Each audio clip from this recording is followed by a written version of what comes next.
Peace, good people. My name is Ozia Harvey. You can follow me on all social media platforms under Ozia Harvey. That's Ozzia. First, I want to thank Lisa for the opportunity to share my craft. For this event, I wrote a poem called Liberation. Here you go. I would like my liberation served to me on a silver platter. I'm asking nicely because this is a serious matter. You can consider this your last warning. My ancestors begged while you beat them. They pleaded with their last breath. Now it's time for my generation to set things straight. We both know how history goes. Martin had a dream while Malcolm assembled his team. There's no light without dark, but they can't exist together. My generation is growing weary, so the time is nearing. You have one more chance to give it, but we damn sure ready to take it. I'll remind you once more. I would like my liberation served to me on a silver platter. We come in peace with love in our hearts. We've endured slavery. We did it with a smile on our face and a song in our hearts. As time passed, our pain developed into our art. We took care of your kids and ran your nation. We did it with love and dedication.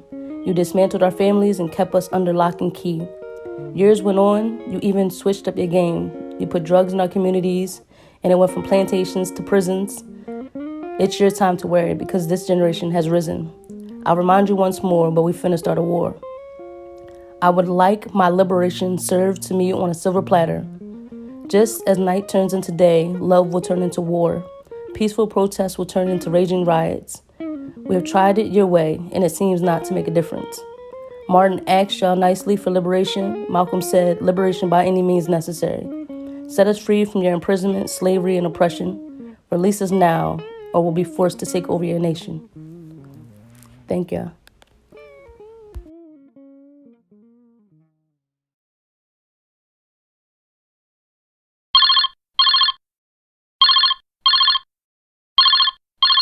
We've been noticing a significant uptick in folks' bathroom breaks. It has become clear that the team is losing sight of the 3-2-3 initiative. So let's review the policy again. 3 minutes and 2 paper towels per bathroom break. 3 bathroom breaks each day. 3, 2, 3. It's just that easy. Now, should you need more than 2 paper towels or an increase in the number of authorized bathroom breaks, employees must submit a formal request to HR. However, per executive leadership, HR is currently not accepting any amendment request forms associated with this policy. Any questions? Yeah. 3 minutes ain't gonna cut it for me. I just gotta be up front. Listen, I like to go to Belligerent Burrito on my lunch break at least twice a week. And when I get back, those bathroom breaks are definitely gonna be longer. Ew. Hey, it needed to be said, all right? It only needed to be said to her. Believe me, we all know what happens when you come back from Belligerent Burrito. Well, Warner, I suggest you use the bathroom at Belligerent and make up the time at the end of the workday. Okay, fine. What about folks with medical conditions? We reviewed employee health insurance claims and confirmed before the policy was rolled out that none of you are impacted adversely. What remains to be seen is why you all are taking so many bathroom breaks on company time. Rest assured, HR crosses their T's and dots their I's. Going to the bathroom is an essential function that can't really be controlled. Belligerent Burrito definitely can't be controlled. We're aware. How do you all expect to climb the corporate ladder when you're more concerned with burritos and bathrooms than businesses and bonuses? Deb, I'm going to have to stop you right there. All we hear about are all these so-called areas of opportunity. When we exceed goals, the executives celebrate with bonuses we never see. Just last week, I landed a massive client, but the company is more focused on monitoring bathroom habits. Speaking of clients, that brings me to our next topic. Review of the company's drug and alcohol policy. Oh, this'll be good. Unfortunately, HR has received a lot of notifications about uncharacteristic behavior of team members during the workday. To be clear, employees are not to be under the influence of drugs or alcohol during working hours, no matter how important a potential client is. Wait, we can still drink at lunch, right? You're not to be under the influence of drugs or alcohol during working hours. If it's our lunch break, as in we break away from work, that wouldn't fall under working hours. Guys, the policy is very clear. You are not to be under the influence of drugs or alcohol during the working hours. Right, during working hours. The policy doesn't say we're not supposed to be under the influence at all during the workday. Great, we can still drink at lunch. Deb, glad we cleared that up. Moving on. We'd like to reward your hard work with an Employee Appreciation Day at Hershey Park. Contrary to popular opinion, the company does value every contribution you make. In addition to full access to the amusement park, there will be food, games, and music as a way to let you know you're all truly appreciated. And I haven't even announced the best part. It'll only cost $50. Oh, wow. The company is able to pull this off for only $50? Well, no. The cost is $50 per employee. Hershey Park gave the company a major discount? No, Ryan. The park gave you, our employees, a major discount. So we have to pay to be appreciated. Not at all. Employees are contributing to the experience of being appreciated. I'll pay $50 not to be here. Attendance at the Employee Appreciation Day is mandatory. After all, we are celebrating you. And before anyone asks, no, employees may not use vacation, sick, or personal time in lieu of attending. Do we have to pay extra for our families to attend? We are your family. All right. When is this event? November 7th. It's on a Saturday? What a better way to boost team morale than to spend part of our weekend together. Again, my name is Lisa Lawrence of Lola Ivy Productions. And together with Channing Phillips, we put together Laughs and Liberation, an event to combine the two things that everyone, at least here on the call, loves, being able to laugh and be entertained by one another, and also being able to be active and a participant in our democracy. So just to kick it off, I'd like everyone to, quickly introduce yourself and just let us know about your affiliations, your organizational connections. We can start with Sam. Sure. Well, I mentioned this during our chat yesterday, but I'm so thrilled to be a part of this conversation. And I think what you're doing and the innovation that you're showing in our present environment and the way you're kind of bringing these different threads together of arts and activism is something that I care very deeply about. So I'm thrilled to be a part of this. My day job is I am the assistant director for Temple's public policy program. So we have a master's program, a 4+1 program, and an undergraduate minor in policy. And then I also sit on the board of the League of Women Voters of Philadelphia and the League of Women Voters of Pennsylvania. And the League of Women Voters is a nonpartisan grassroots civic organization that exists to encourage active and informed participation in government. So the League's 100 years old, and it's one of the most trusted nonpartisan civic organizations in the country, with a long history of being a trusted source of information. So those are my primary affiliations. Thank you, Samantha. Next we'll go to Salah Muhammad. Thank you, Lisa. And again, I thank you for providing the space to be able to talk about this, not just for those listening in, but also for selfish reasons, because I think when you're doing this work, sometimes you get bogged down with not being able to kind of discuss some of the details. And when you have these opportunities to discuss them, it does fill you with a sense of joy and pride about some of the things that you've been doing and currently doing. And so thank you for that, providing me that space as well. But my name is Salah Muhammad. I am a podcaster here in Philadelphia, Salah's Corner Podcast, where we have conversations on how to have thoughtful ways of engaging in civic engagement here in Philadelphia, Pennsylvania, and across the country. I'm also a regional field manager with Color of Change, organizing for Pennsylvania, New Jersey, and Delaware, and engaged right now currently with our political action committee, so folks can have as much information as possible on voting, the resources on voting, passing out PPE, specifically through the lens of creating Black joy, and making sure that Black voters' voices are heard in this election and going beyond that.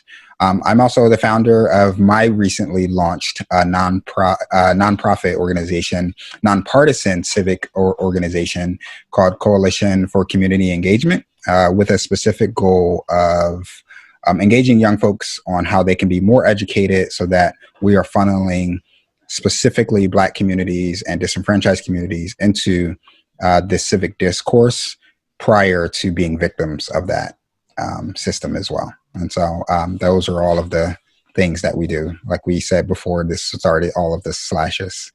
Yeah, definitely. We need the slashes. Thank you, Salah. And now for Mike. Yeah, hi. Thank you, Lisa, for having us. My name is Mike Marbach. I am the now former artistic director of the Philly Improv Theater. I'm the former / of a lot of things at the Philly Improv Theater. I served as the education director for many years, as the artistic director for several years, where I also performed, directed, created shows, cultivated shows, helped grow the comedy scene within Philadelphia as far as sketch and improv go, not so much in the way of stand-up, and some more alternative types of things as well. As far as politics go, you can find my work mainly on Twitter, where I will rage tweet from sunup to sundown, and the time in between. I moved out to Indianapolis just this week, and part of the thinking behind doing so is moving to a state where my vote will mean more than it might in Philly, which is largely a Democratic stronghold. Indiana, not so much. I took one trip to Walmart today, and it is quite apparent that I'm in a good place where my voice will be a little bit louder than it might otherwise be. Okay, thanks again for everyone. Your willingness to participate. And I think with everyone's backgrounds, experiences, passions, and what drives you, this is going to be a really good conversation.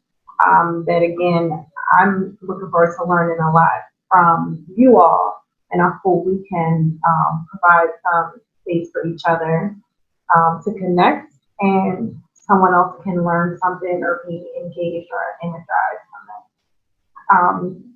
So my first question is we're here on Zoom because of the pandemic. With all of your work, none of it is done like in a silo. None of it is done in a vacuum. You need folks to do it. So, and I'll start with you, Mike. How have you, approached your work in the middle of a global pandemic? Well, it's not easy.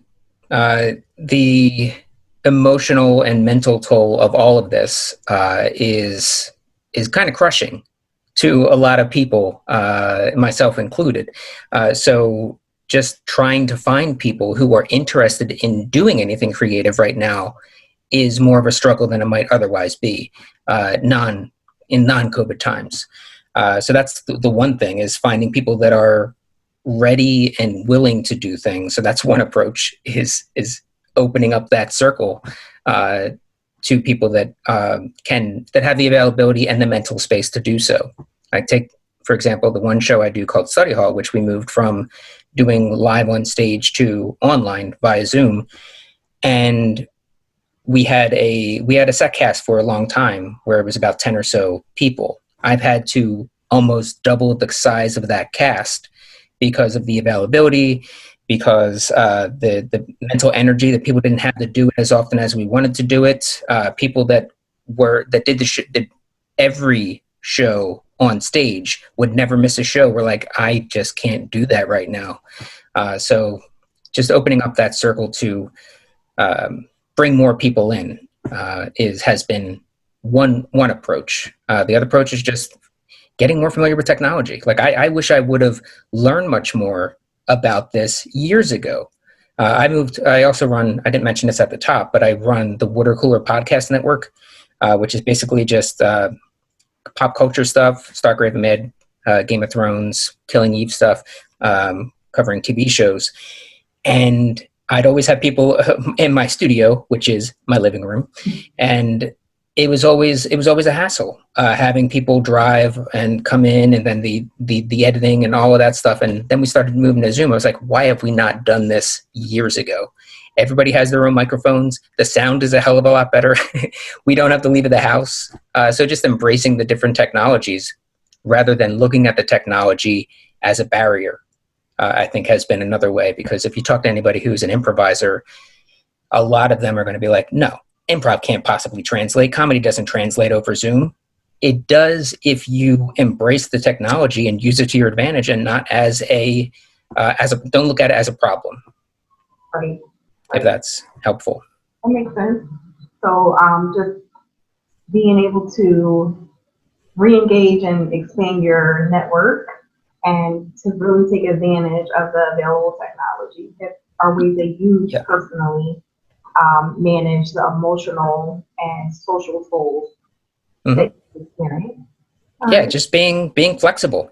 If I wasn't willing to do some of these things, I wouldn't be doing any of these things. And as a producer, you have to be much more flexible, because if I didn't open up cast a wider net and only relied on those few people that I very trusted from the start, and was a little bit more flexible, then we might not be doing some of these things either.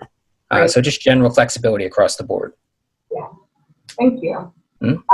Samantha, same question. How has it been, for you to navigate your work and the connections during the global pandemic?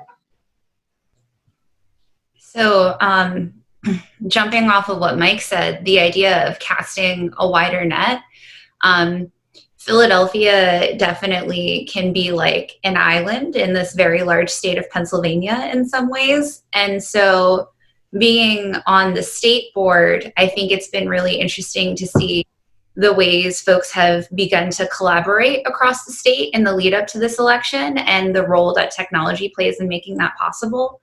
One of my board colleagues, Curry Sotner, she has started holding these she's the voter services chair for the state, and she has started holding these weekly meetings with voter services chairs from across the state on Zoom, where everyone shares what's going on in their counties, in their regions, what they're doing that's working, and just watching the flow of ideas that this is bringing forth, and the opportunities for the state to support local leagues better and to share best practices has been really exciting.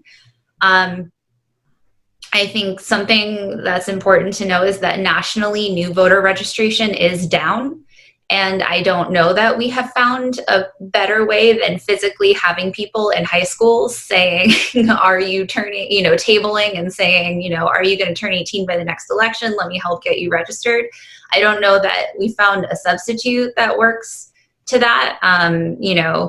Texting, text banking and phone banking and mailing letters and postcards are all like great and wonderful things to do, but still finding and figuring out ways where we can support safe in-person voter registration efforts, because there's a lot of organizations that are doing that work. So our work has changed in that, rather than taking the lead on planning these events where we had like a lot of strong school partnerships, we are trying to let the communities take the lead as to where we can go to find, register new voters, and we just help get the volunteers in there who can answer questions about registration processes.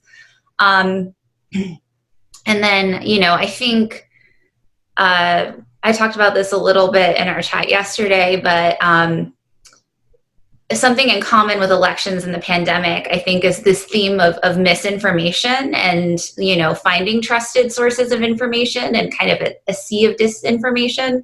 So when, folks are turning to social media a lot more now to find out what's going on, both about the pandemic and the election. And so trying to make sure our communications are clear, our communications, remain a trusted nonpartisan resource for folks, and that we are staying on top of what's going on at our, at the state level and at the local level, and passing forth information in a timely manner. An example would be tracking what the PA state legislature is doing. So there was a HR 1032 that was a bill to create a select committee on election integrity that was kind of moving through the legislature at breakneck speed with very little public input. And, the title, how could you have a problem with a committee on election integrity, right? But actually taking time where we can come in is taking the time to understand the contents of the bill and communicate, how it wasn't really addressing what local election officials said they needed to make this election successful and was not the best use of the legislature's time, how we can communicate that even in a distanced way. So, yeah. Cool. So it sounds like one of your strategies has been to really just drill down and find the gaps where your networks could have stood in the gap before, and to begin to fill them with other tools and resources. And in addition to being able to keep your eye on the prize and not let things kind of just get out of the way. So not let some legislation just go through without folks really knowing and being able to connect and engage with it. While you were talking, you mentioned Philly being an island within Pennsylvania, and I saw you, Salah, you were like shaking your head like, yes, yes, yes. And I know your work brings you to not only Pennsylvania, but also to Delaware and New Jersey.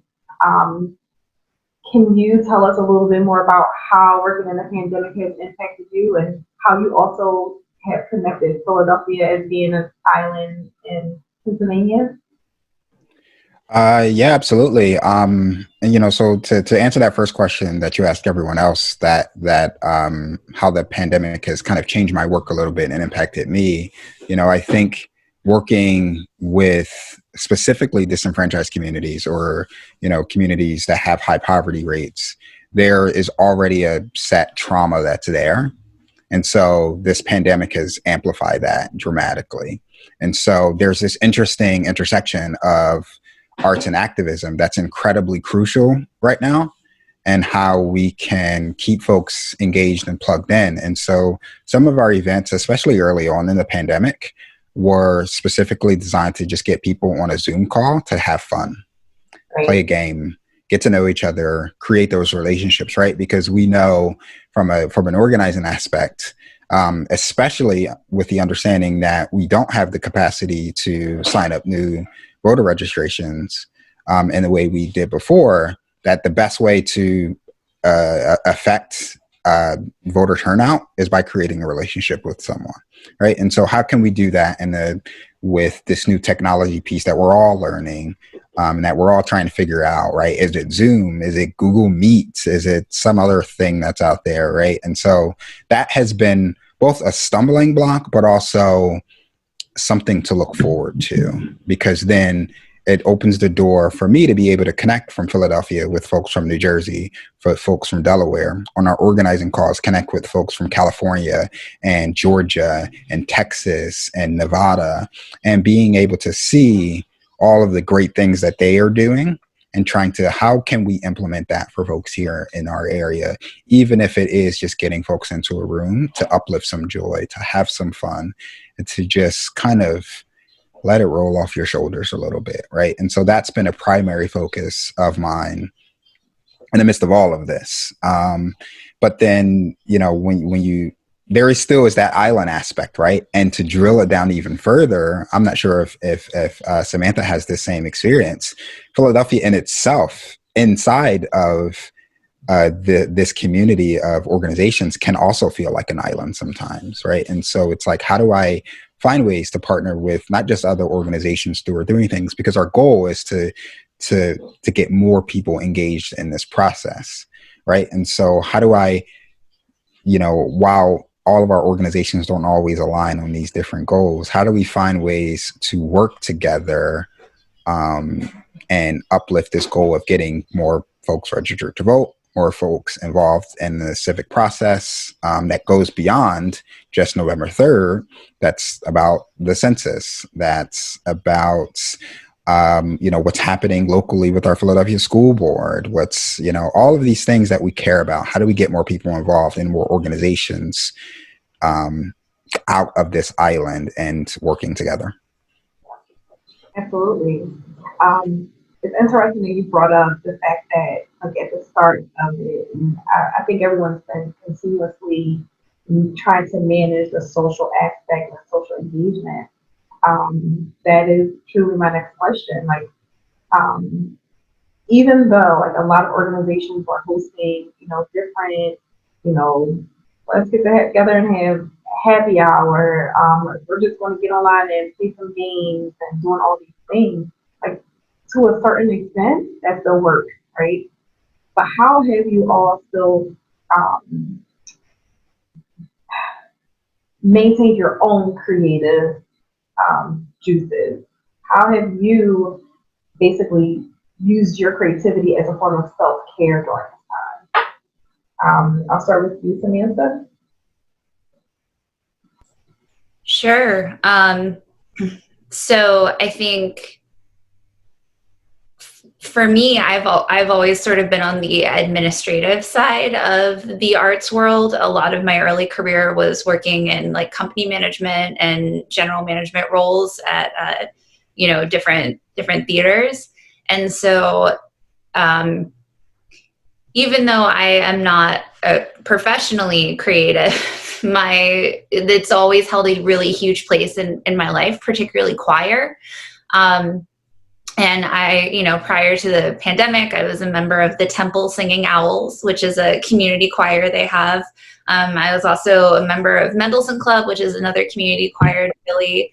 And I think that I was surprised how much I've like felt the absence of that in my life, and like how much the community of singing together meant to me, and was like just a place in my week where I could use a different part of my brain, where I could, you know, get in touch with a different sense of community. So yeah, I think in the absence of that, I have really found the arts as a balm in a new sort of way. You know, I like have rediscovered my piano skills after many years off. I've had to just be more intentional about, you know, I don't have a set rehearsal an hour every week where I go and automatically, you know, I have to be there and I don't look at my phone. I am using that different part of my brain. So instead I've had to create that space for myself and intentionally say, I'm going to practice piano and sing for an hour and not look at my phone and use a different part of my brain. And it's important. It's important because you can get so deep in the weeds on this work and like so down in a spiral of like worst case scenarios that I think, you know, jumping off what Salah said, you have to find joy, right? Sometimes. So, you know, that's really what the arts are. They're, you know, making space for joy. I hope that answers your question. It absolutely does. The idea of finding joy, I think sometimes you forget about that. Like you're more, oftentimes adults are more tuned into this idea of being productive and, you know, reaching goals and, you know, reaching deadlines and things like that. And sometimes joy can get lost. And kind of like what you just said, Samantha, like you had it planned on your schedule, an hour a week, and that's when you did that one thing. But being more intentional, we all had a little bit more time. We had a lot more flexibility within our schedule in some ways, and in some ways we were being pulled in so many other ways, mentally, emotionally. But being intentional and finding your joy, I think that's extremely important. Thanks for sharing. So, Mike, same question. How have you continued to create? How do you continue to find the space to take care of yourself in that very special, creative way?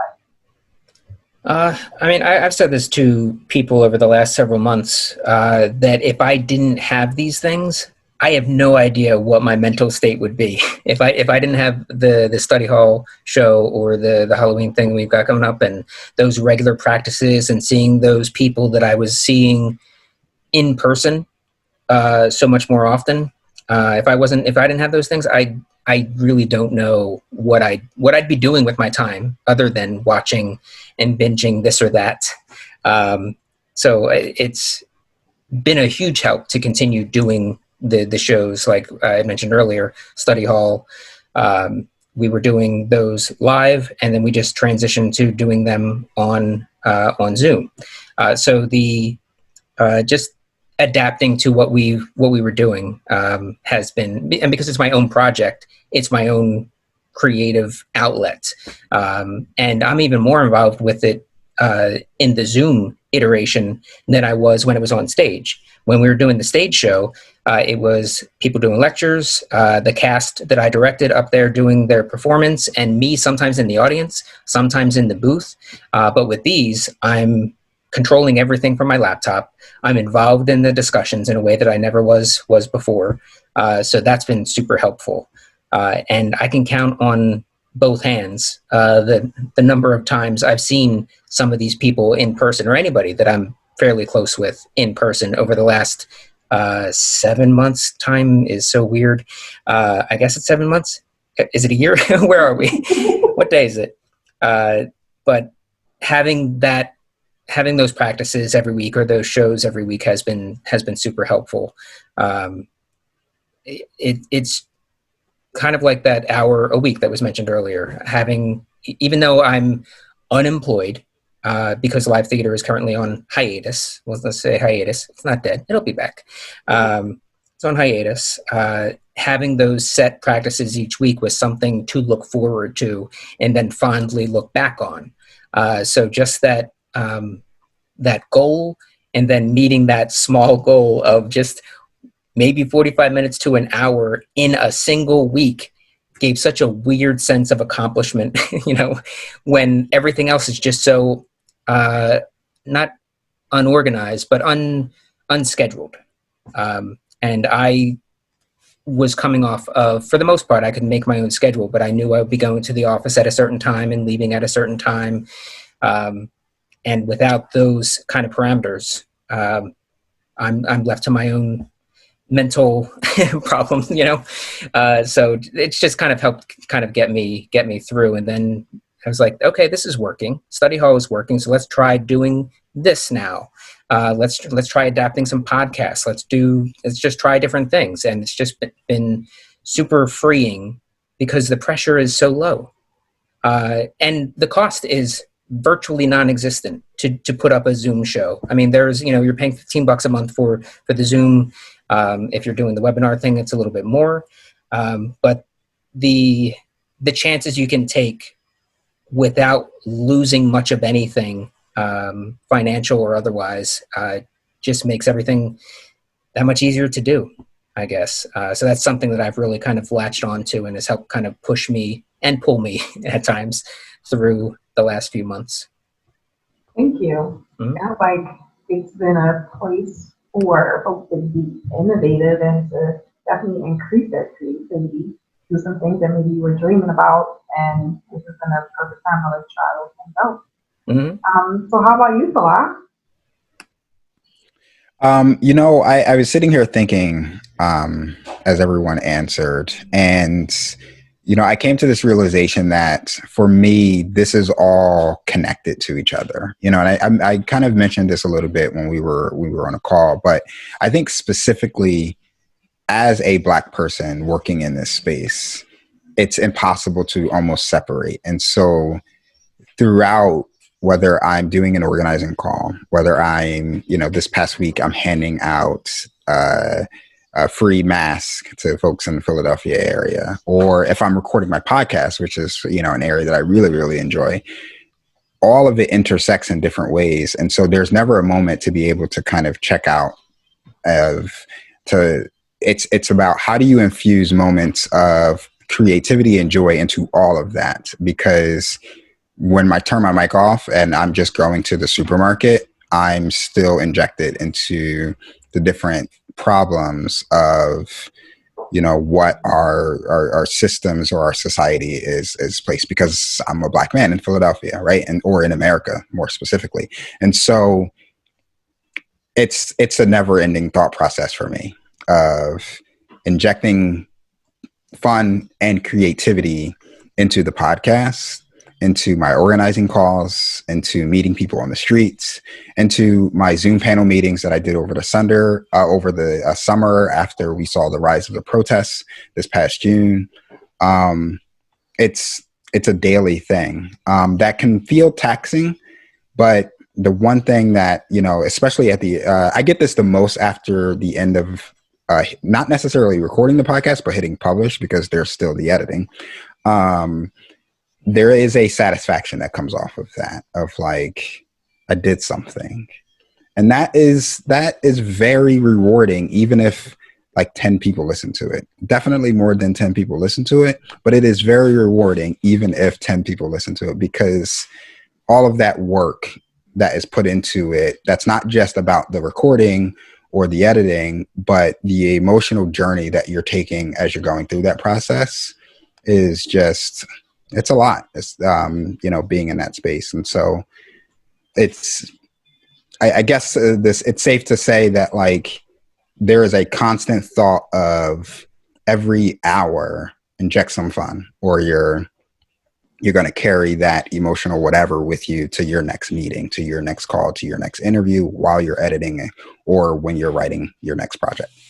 Right, definitely. Okay, cool, thank you. I feel like I know you all just a little bit better now, so that's good. This is a question that's one of my favorites. Like, when did you specifically realize that civic engagement was important to you in your life? I'll start with you, Salah, because I feel like, because you just told us it's always there, that you're always living in that moment. I think we all do, but I would like for you to kind of continue through with that thought, so we can continue to understand, what makes you you, and puts you into the places that you found for yourself in the community. Yeah. And so I'm definitely not the typical case. I'm super nerdy. If no one has picked up on that yet, I am very, very nerdy. And so, I was a kid watching, Meet the Press. For those who don't know what Meet the Press is, it's a Sunday news program, super nerdy, right? And so I was up in the morning at 9 a.m. watching that, or watching the reruns late at night, because they used to play it like overnight, really late at night. And so it was always intriguing to me, watching the dynamic and watching the debates and sparring matches with the different politicians, but also understanding the policy that was going into certain things. But there were two moments, and I shared this with you the other day, there were two moments that really catapulted me into this work and catapulted me into speaking to different members of my community. And the first one was in 2010. And while I was, at that point I was out of schooling and everything, I had already knew about Obama and was, obviously captivated by his rise, and just being able to see that presence. I cried on his election night, as I put my son to bed, and I was just crying after that took place. That was really, really powerful. but it didn't necessarily, and I was voting, of course, but what catapulted me to action in 2010 was how I saw the amount of friction once Republicans, and I, not necessarily mean to say this is being nonpartisan, but when we saw folks get into office and couldn't express why they felt their frustrations with him in different ways, and instead all we saw was people obstruct and not willing to actually find ways to pass laws that benefited people. And ever since then, from 2010 up until he left office, a record was set and broken every year for the least amount of laws that were passed by our government in Congress.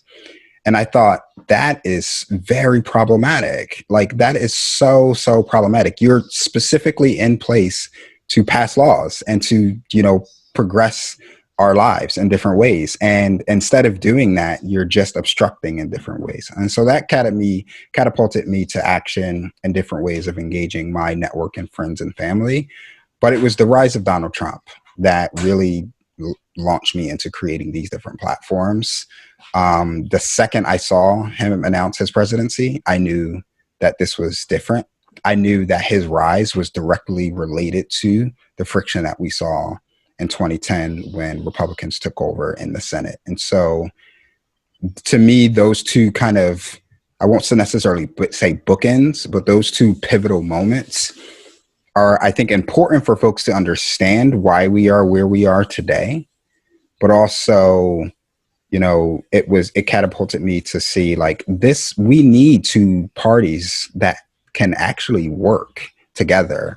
And if we don't have that, whether or not you agree with one or the other, if only one is, at least willing to sit at the table and the other is like, I'm just going to flip the table, that is a path of just broken society. And I don't know how you come back from that. I think those moments were extremely important to all of us. Extremely important to all of us in probably different ways, but probably also in some other ways. Same question to you, Sam. What was the moment? When did you feel it? How did you know that you were going to be civically engaged and active? So I feel like folks who meet me now would think I would be the kid who would get up to watch Meet the Press at 9 a.m. But that was not me. I grew up with a lot of privilege. Both my parents are musicians, and I sort of grew up in the arts, surrounded by people who were ideologically aligned. And, so I feel like my awareness of the extremes that can exist in this country came much later. And, in the moment, I don't know that I would have said, oh, this is the switch that's flipping for me. But like, looking back, I can pretty clearly track a few key things now. I remember really clearly graduating from my undergrad in May 2010.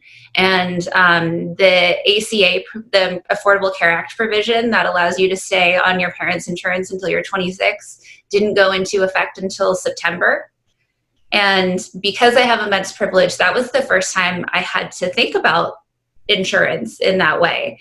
And the experience of knowing that just a few months made a difference in whether or not I had healthcare coverage really started to get me to pay more attention to those issues.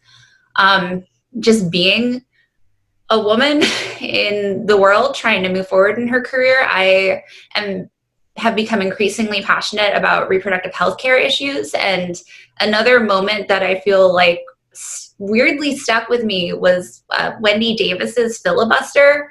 I think that was in 2013. And I don't even remember how I first heard the news story, but I just remember being captivated watching a stream of her standing there, fighting so proudly against this unnecessarily restrictive law that Texas was trying to pass. And that it's like a domino effect that led me to say, okay, I'm here in Philadelphia. I'm at a place in my life for the first time where I feel like I have time to give to volunteering, where, I have a job that keeps me fed. And so I have space in my life to do this. And I started volunteering as a clinic escort at the Planned Parenthood on Locust Street in Center City. And that was another eye-opening experience, because it's like, we're in Philly. This is in the heart of the neighborhood. Like, do they even need clinic escorts? And yes, they do. There's still folks who come protest, even here, and feel like it's their business to tell, people who can get pregnant what they should be doing with their bodies.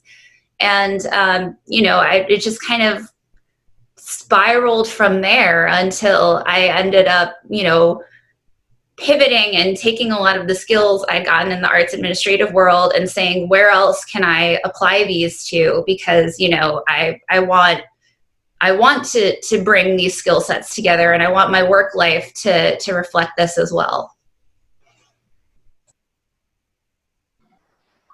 I love that. I used to volunteer at the same Planned Parenthood. Mike, what was the moment? There's not a moment for me, and I'm also not as involved in the process as our other wonderful guests. But I was always interested in politics, and my interest is rooted, and people that listen to this may hate that I'm about to say it, but my interest in politics was rooted first in Saturday Night Live. I grew up watching the show because it's also why I do what I do. So there's that kind of marriage between those two things there, because I just got done listening to Steve Kornacki's The Red and the Blue, which is a great book. Highly recommend it. It covers the 1990s and also shows you how we got where we are with a lot of different things, specifically Newt Gingrich and how he led to a lot of what's going on. That's besides the point. But I'm listening to that book, and when they're talking about these different people, I'm picturing Dana Carvey as George H.W. Bush, Al Franken as Songus, and John Lovitz as Dukakis. So they're like fused in my brain. The next moment is probably is 9/11, the Iraq War, followed by the Obama presidency. I'm in Indianapolis right now, and I was going through different boxes, and I found this box that had some things from when I moved from Chicago to Philly, back to Philly. And in that box is multiple copies of multiple papers on the day after the election. So the Chicago Sun-Times, Chicago Tribune, all Obama presidency wins kinds of things, which I should probably get framed now that they've been unearthed. And then definitely, as Salah said, the Trump presidency. That is just such a momentous, in the worst way, possible. Like, I can't name multiple lawyers for any other president, and when I think about Trump, I can name multiple lawyers for the president. Like, that's insane. I should not be able to do that as an average citizen. So the fact that I've gotten so involved is mainly due to, or so much more involved and interested is because of Trump. Like, he's just been so destructive to everything that any progress that had been made. So yeah, there's no one moment, it's multiple moments. And as I said earlier in the panel here, I'm currently in Indianapolis. Just this week moved from Philly to Indianapolis, and part of that thinking was to get here and make my voice a little bit louder and eventually run for an office, and help to plug Steve Kornacki's book again, The Red and the Blue. It also helps you not want to even talk about it in that way. To not talk about, red states and blue states, like Obama would say, I don't want to be the president of the red states of America, the blue states of America, president of the United States of America. So that's what I want to see for Indiana while I'm here, is not look at it as a red state, but just there's a bunch of different voices out there. So yeah, there's no one moment so much as there is multiple for me, I guess. I think that's a good point, is that although it's not one moment, there is something that kind of triggers you to pay attention. Yeah. And from each trigger, something else happens, and you're like, wait a second. Like, we've all mentioned things that have occurred or have kind of led to the situation we're currently in. But it seems like all those things are like a culmination of almost like history repeating itself in the type of environment that we find ourselves in again. When you look back and you see the different things that were in place once slavery was ended, and the ways that basically poor people, like when you think about it now, you can say poor people because it's not just Black and brown people. It's how poor people are disenfranchised. You can look back to the laws that were being passed, to the ideals that people were spreading, to the misinformation that was really what the news was. And you can literally put all those things, line them up based on things that were happening when slavery ended, and in those first 30 years after slavery ended all across this country and not just in the South. And especially we're talking about places like Philly and Chicago. They were hubs for discrimination against people that were not white men, period. And we really see right now, what we see is just those things coming back into play, and those powers really taking advantage of the position that we find ourselves in. And that I'm sorry. Sorry, go ahead. I was just going to say, and the current administration is like something for everybody.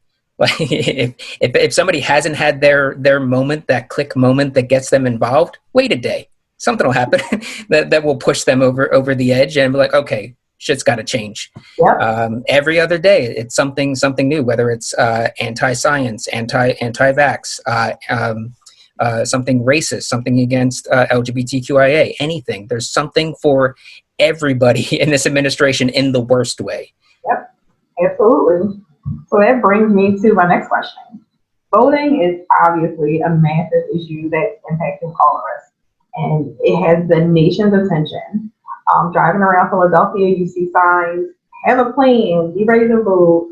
You know, there are people going through them with bullhorns on their cars, like, get out the vote, the message is out there. Now, although the deadline to register to vote in Pennsylvania has passed, how can people still support the efforts to engage and get people to the polls on election day, and still leading up to it, since we have like drop-off ballots and, you know, different resources right now during the pandemic? How can I, as an average person, support the effort to get people out to vote? I'll start with you, Salah. This is literally right up my alley, right? And so, because, you know, I say that because most of the time the people who I'm talking to are looking for that specifically. How do I do more? How do I get more involved?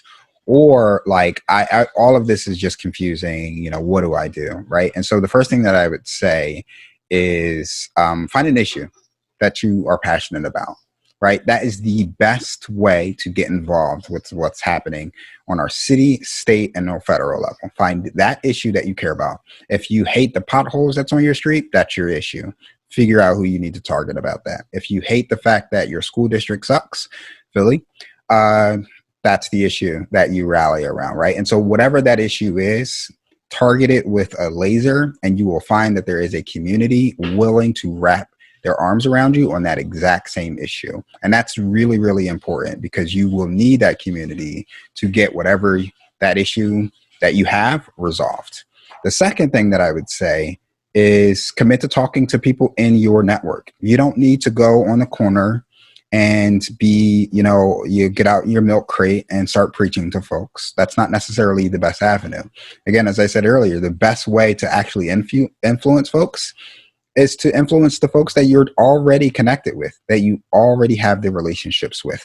Those are the people more likely to listen to you. Those are the people more likely swayed by your opinions and will actually hear the things that you're most passionate about, right? And so I say do, I mean, there's a laundry list of other things that folks can do, but it's incredibly important that those are entry points into all of this, because there is a lot of misinformation and disinformation out there. There is a lot of confusion. There are whole systems built on all of this to misinform folks and dissuade them from getting involved in civic engagement.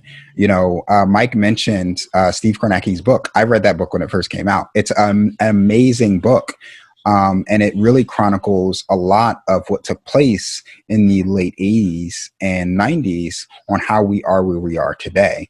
That's if you're interested in learning more about, you know, how we are here and understanding the intricate details and dynamics of politics on a federal level in our country, that's a great book to read. I would also read Playing with Fire by Lawrence O'Donnell, because it chronicles, and I think an even more important period, which is the rise of Richard Nixon.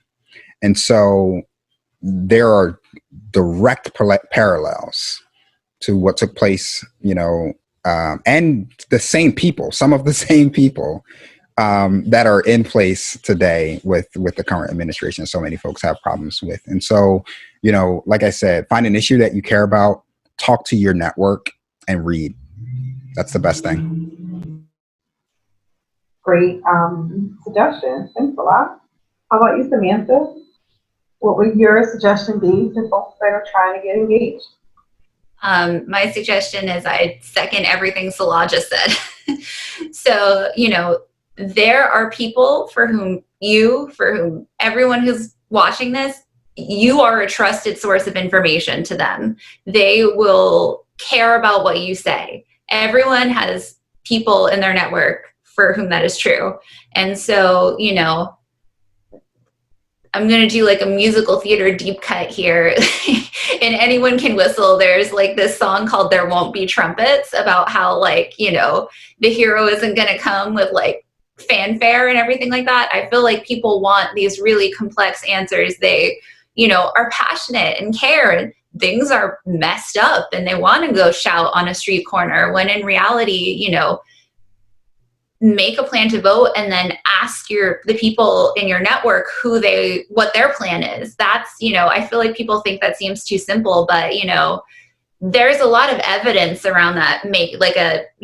It's evidence-based that asking people questions and giving them gentle nudges about what their plan to vote is works. So, you know, your friends, if you're gonna go vote at an early voting site or vote in person, make a plan to go together. Yes, masked and distance, but like make a plan to go together, you know. Circling back to our earlier conversation, make it fun. Like, are you going to have a virtual happy hour after you vote? Like, are you gonna post a selfie and like feel like it's okay to feel good about voting? You should. It's a joyful act to participate in democracy and to help elect the people who make decisions that profoundly impact your life, you know. So I just want to jump off, you know, just want to agree with everything that Salah said, because I think that's the key thing. The one other thing I'll say is, I think looking forward after the election, there's a need to stay engaged and understand that, you know, because there is such an unprecedented amount of voting by mail happening, that results are not going to come on election night anymore.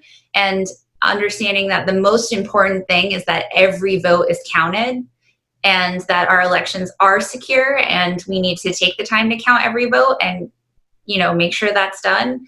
And so on that theme of being a trusted source of information, making sure the people in your network know that are not surprised when, you know, in the primary, it took us, Philly, a couple weeks to certify the results. There's a lot more resources and processes in place now. And, you know, I know the commissioners are working hard to get that done as quickly as possible, but it's just going to take a little longer, and that's okay and good, because it means everyone's vote is getting counted. So, you know, I think that's looking past the election, knowing that it's not a day, it's it's going to be a process, and we need to keep our heads and continue being positive sources of information for our personal networks during that time is really important. Absolutely. Thank you, Samantha. Mike, do you have any additional suggestions that we haven't yet said about, how to keep people engaged, how to still try to encourage folks to get out the vote? Nothing new. I would just build on everything that Salah and Samantha said. Talk to my main thing, because I'm not as involved in the volunteering process or the administrative side of things. And I'm more of just a creative person that is interested in a lot of these topics. The thing is, talk to your family members. I've had some very constructive conversations with my cousin, who is a Philly area person, mid-40s, white person, of course, and he is not, he's a Trump person. I'll just say, put it plainly like that, at least. He's a Trump voter who, out of nowhere a few weeks ago, Facebook messaged me something, what the hell was it? It was some kind of anti-Biden meme or something like that. And then it just opened up a dialogue. And when I'm talking to people through messages like that, it's a lot different than my Twitter feed. My Twitter feed is just, not exactly the most constructive. But when you are dealing with people one-on-one, make sure that it's different than that, especially if they are your family. And as I think Samantha said, you're a trusted voice. Make sure that that your information is also correct, that you are sourcing your information. Because one thing I don't really hear a lot of people talk about is, yes, there's a lot of Facebook and social media misinformation. I don't know that there's more than there was in 2016. But the difference is that people are online so much more because of the pandemic. So they are much more likely to see a lot of this misinformation that's out there than they were maybe in 2016 when they were actually doing work or just didn't have the time that they had to be online. So talk to the people in your family, make sure they have the correct information, make sure they make the most informed decision they can make. And don't be... try not to be too negative about it. I know that there are going to be very, very personal things, and you're going to see a lot of people say things like, if your vote for Trump is your vote for hatred towards me. And that is 100% valid, 100% valid. But you're also not going to change any minds if you write those people off. So that's just speaking from my own personal experience with that. The other thing, I think, building on what Samantha said, is don't make it just about this one election. The reason we are where we are, the reason Mitch McConnell has been able to do what Mitch McConnell has been able to do was because once Obama got into office, everybody went to sleep. We didn't come out for those midterms, and the midterms are huge. And I think, as Salah said, the local, state, and national level, you have to be engaged, because the people you elect in those lower levels go on to the House, go on to the Senate, and then where we are, that's how that shit happens. So be engaged locally, because eventually it's going to come back to haunt you if you are not. That's a great lead-in to our next question. So, after the 2020 election, very specifically, Philadelphians will need to focus their attention on voting for a district attorney, our city controller, as well as our common pleas and municipal trial judges. Pennsylvanians will be voting for appellate judges and justices. So, knowing what we know about kind of how we got here, right? And knowing that we can't only focus on mayoral campaigns and presidential campaigns. How do we keep the average voter engaged outside of those 2 and 4 year cycles, and informed so that they are aware of the different positions, elected positions that impact their daily lives? And when we're talking about the legislation that's coming down the pipe, or we're talking about access to health insurance.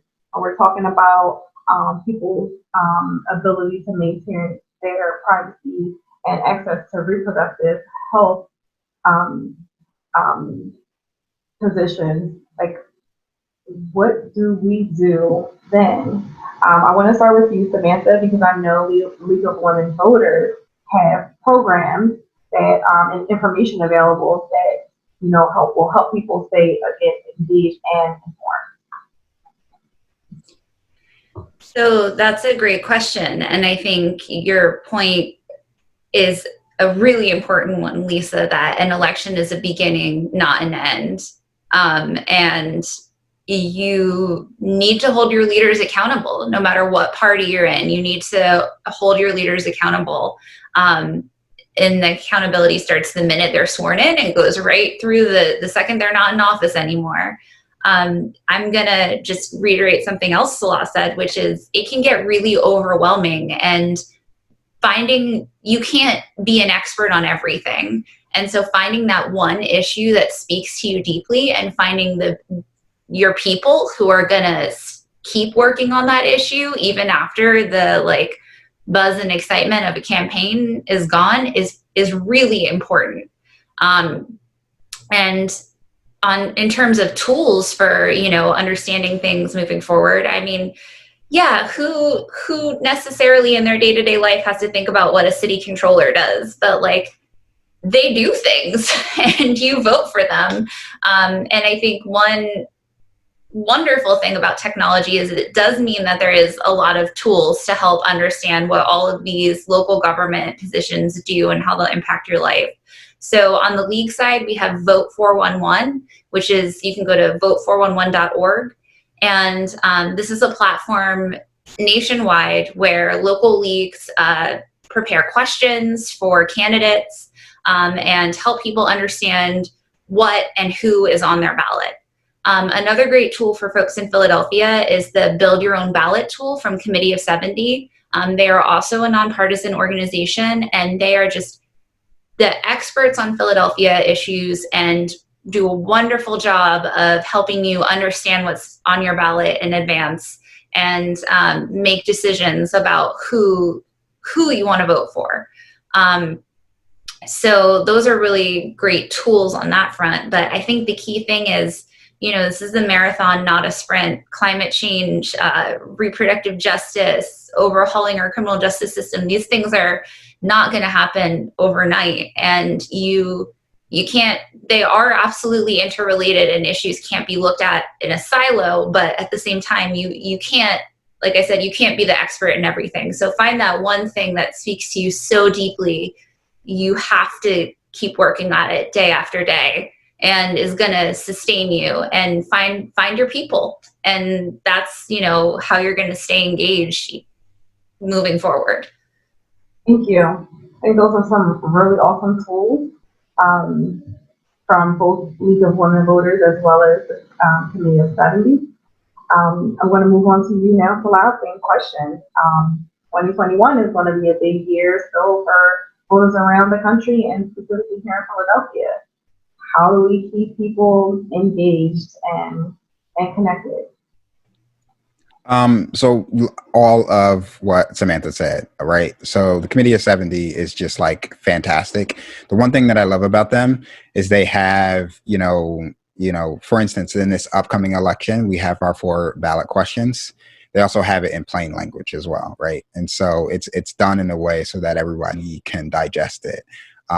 It's very easy for us to see some of this political jargon and it go over a lot of folks' heads because we have a broken education system on how folks get plugged in. And I think that's, I think there's a 2-pronged thought process of approaching this, right? And so the first one is, how can I be educated on the thing, again, that I care about most, that issue that I care about most, and not be overwhelmed with all of the broken problems and holes that we see in these systems.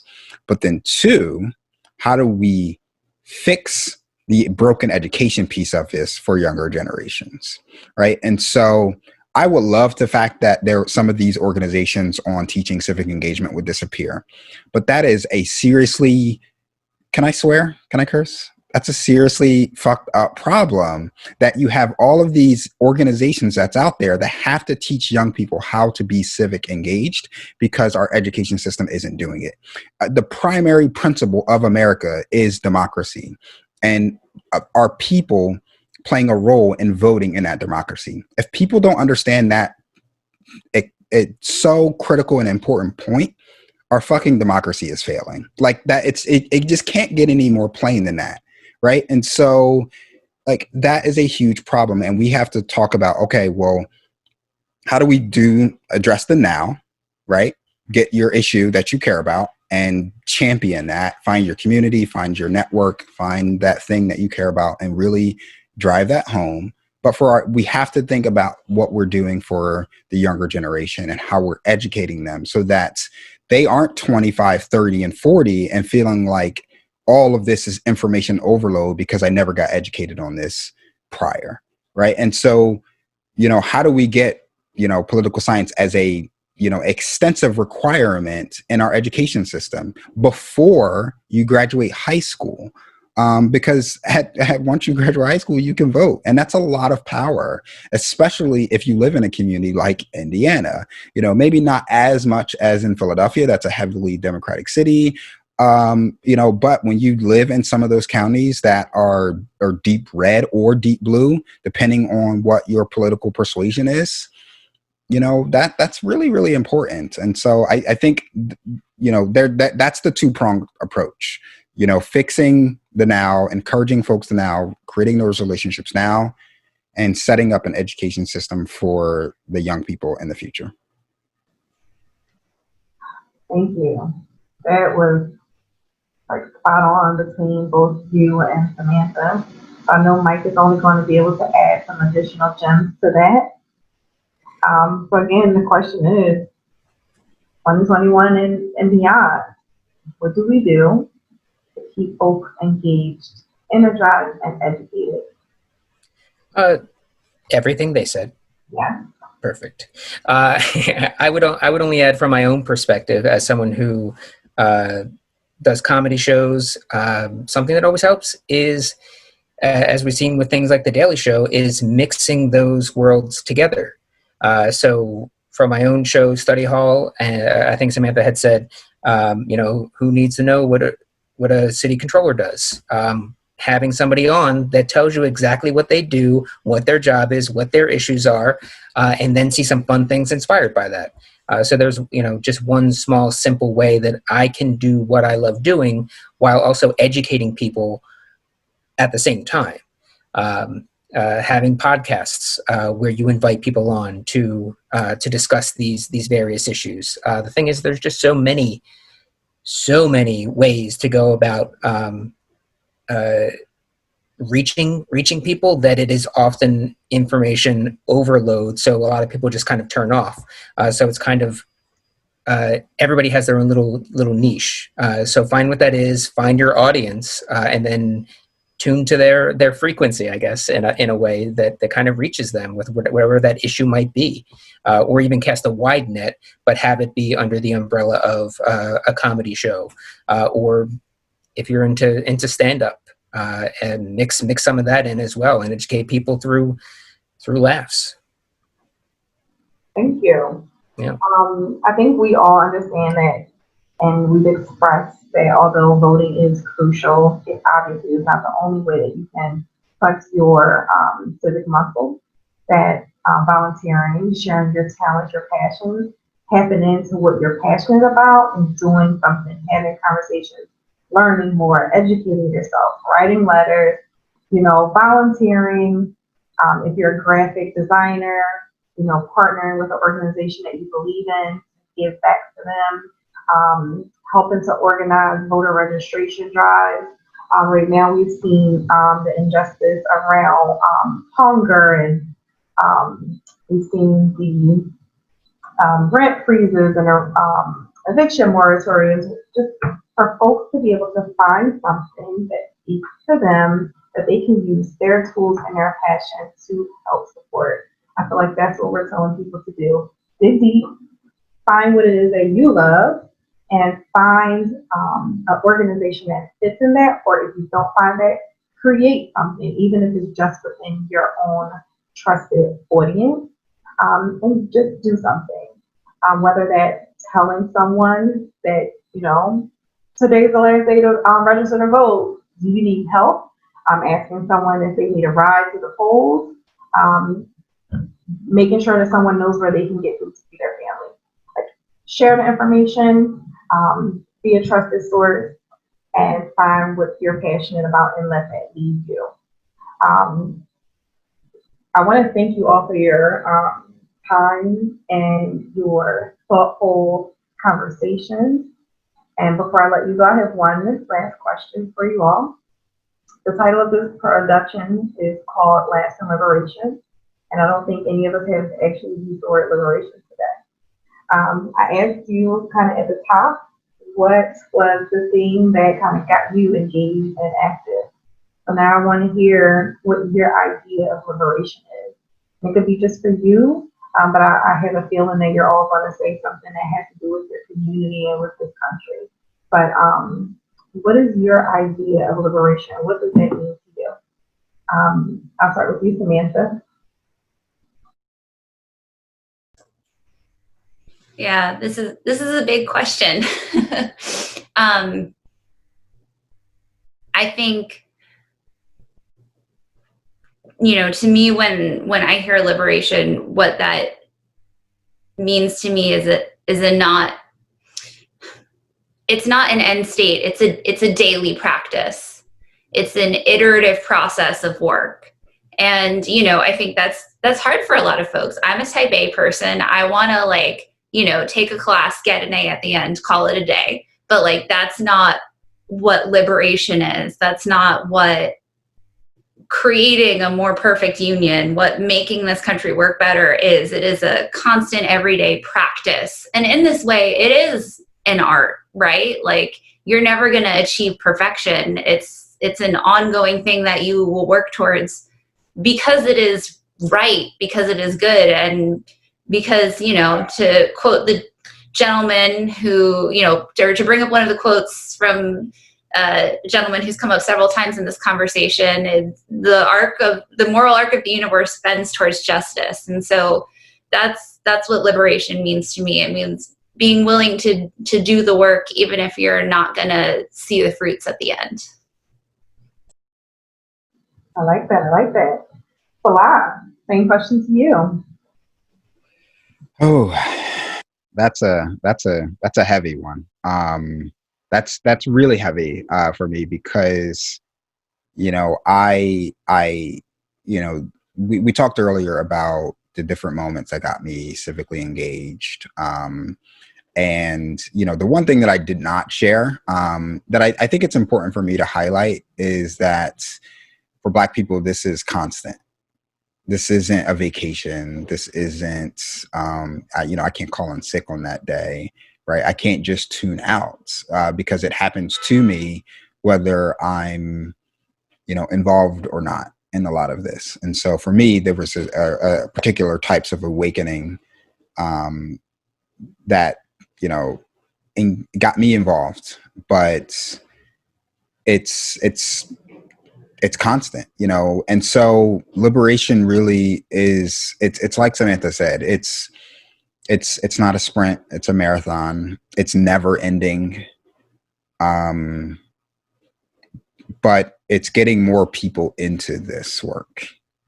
And it's getting more folks focused on uplifting the good so that it's inviting enough to want to get in. Nobody gets in, specifically Black people. We typically don't get into this because, for the fame and fortune of it, right? We are thrust into this work because we are desperate to survive. And so I think as we talk about how do we move forward past this, what liberation starts to look like, we understand that we have to create ways for other people to get into this work that's not by dire needs, that's inviting them into this work, that is understanding that the regular average person that's out there just trying to make it like myself is a victim of this. And promoting the joy of all of this, because, I'm going to be a little lengthy with this, because there are so many aspects of not just understanding that we are victimizing different communities on how we disenfranchise them, but also that does not mean that there is that absence of joy. In fact, that's what we need to keep them involved in all of this, right? And so while there is that acknowledgement of the pain and there's that acknowledgement of the struggle that thrusts you into this, and understanding that it is a long process, the joy of creativity that comes out of this is just as essential as when you went out there and protested in June. Right. And so all of that, like, it's all so intertwined with each other. But understanding that how we get more folks involved in this needs to be through positive relationships and reinforcement and not shaming. Because when we talk about how long people stay in this, that won't feel so arduous when we do it that way.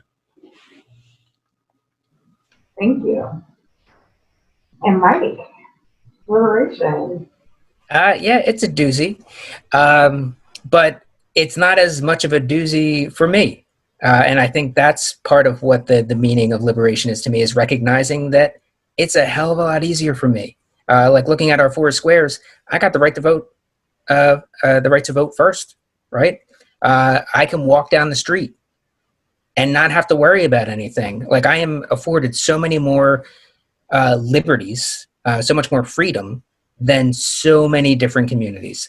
So recognizing that fact and working to make it equal, at the very least, at the very least equal with me, if not improve, is liberation. It's a very tough thing to kind of answer as a question, and as a straight white male, like, I got it, and that's what sucks about our current system, and also that there are so many people that don't recognize that fact. So many people that look like me that don't recognize that. So liberation for me is just working toward evening the playing field any way that you can, and just helping to raise everybody else up to, at least to your level, across the board, and different, and all those different factors. Thank you. In case anyone was wondering, my idea of liberation contains some of the words that you've all used: joy, freedom, constant forward movement, love, and flexibility. And with that being said, again, I want to thank you all for your time today. Challenge you all to continue to build relationships, maybe even within this quadrant, and see how we can all support each other in what we're doing, not just with the League of Women Voters, not just with either podcasts or creative endeavors, but just the different ways that we can add to each other's communities and add to each other's networks. I'm so very open to getting to know you all more and working with you all in the future. I have learned a great deal today, and I feel a little bit more empowered, not just in the information that you provided that was new, but in some of the information that you shared that I already knew, but it gave me a little bit more confidence.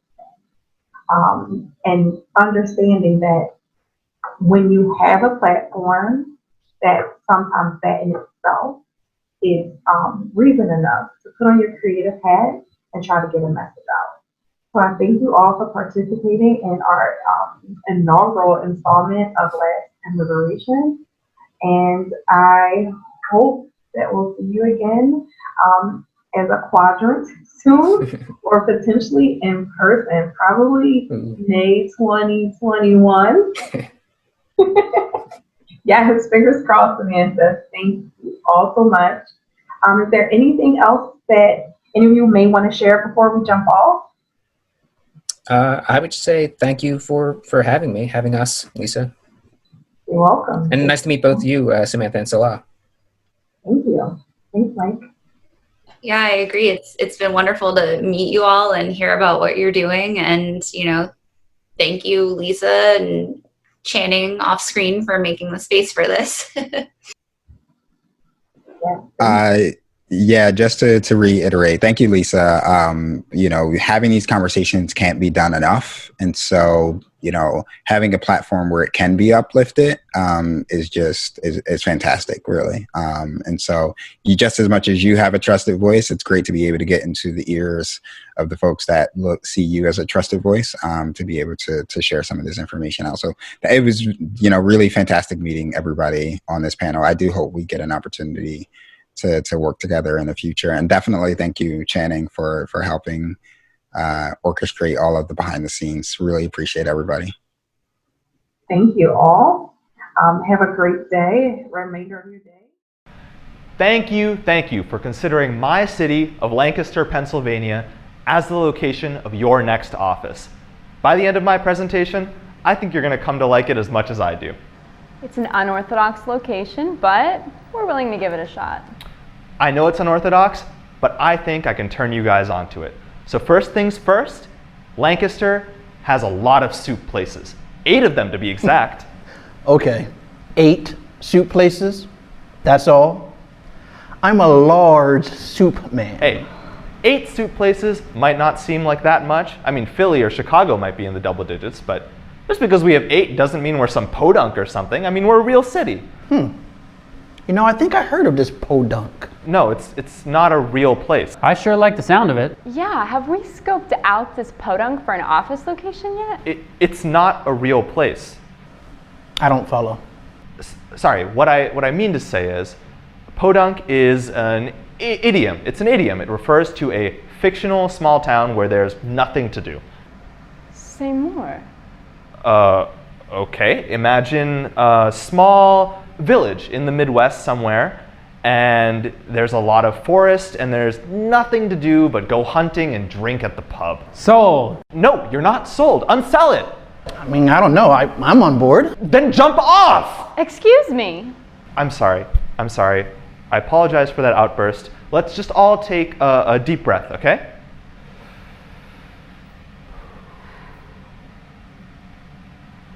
Here's what we're going to do.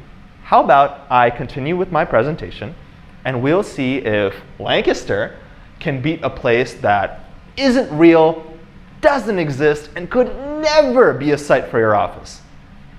Sounds good. Okay, proceed. All right, so one thing people love about Lancaster is the excellent public school system. We have this digital literacy initiative that's way ahead of the country. And we're ranked highly in the sciences. We're top 10. How does the school do at teaching life lessons?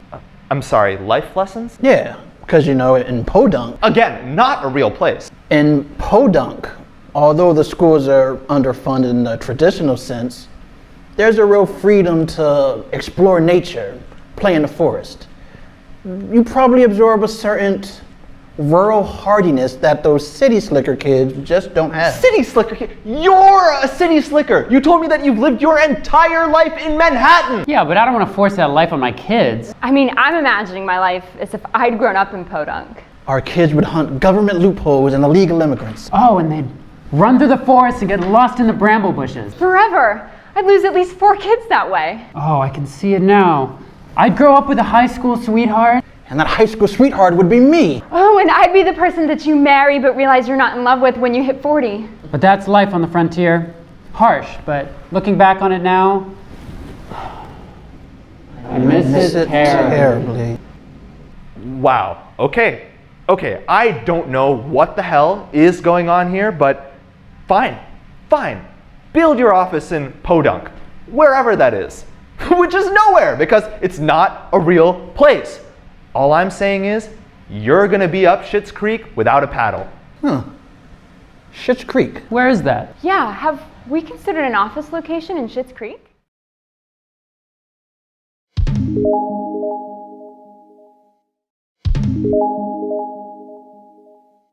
I hope this email finds you well. And you've had a chance to reflect on today's meeting. Because the company is so invested in your work-life balance, as proven by our recent initiatives, we have one more to roll out: Holiday Fridays. This initiative will allow team members to spend a little more time cozying up with loved ones this holiday season by closing the office at 1 p.m., beginning the third Friday in November through the end of the year. To be eligible for this benefit, Oh, here we go. you must not have used a vacation, personal, or sick day during the 2 weeks preceding any given holiday Is she Friday. kidding? Employees must be in good standing with the 3-2-3 I don't initiative understand why to take she's advantage of this Holiday Fridays. annoying. Again, because the company values your contributions and well-being, employees must have attended in its entirety Employee Appreciation Day to be eligible for Holiday Fridays. Bullshit from Deb. Unfortunately, even if you meet all of these requirements, the company requires that one member from your team be available during the hours of 1 p.m. to 6 p.m. on Fridays during the Holiday Friday period. Please submit the name of one team member who will continue to build client relationships and their career throughout the holiday. Name due by COB. Warm regards, Deb. Okay, so 2 things I hate. It here. Guys, I can't do the tribute thing, all right? I have kids. You don't even like your kids. Oh, yeah. I'll do it. I would literally give anything not to spend more holiday time with my family. You're a hero. May the odds ever be in your favor.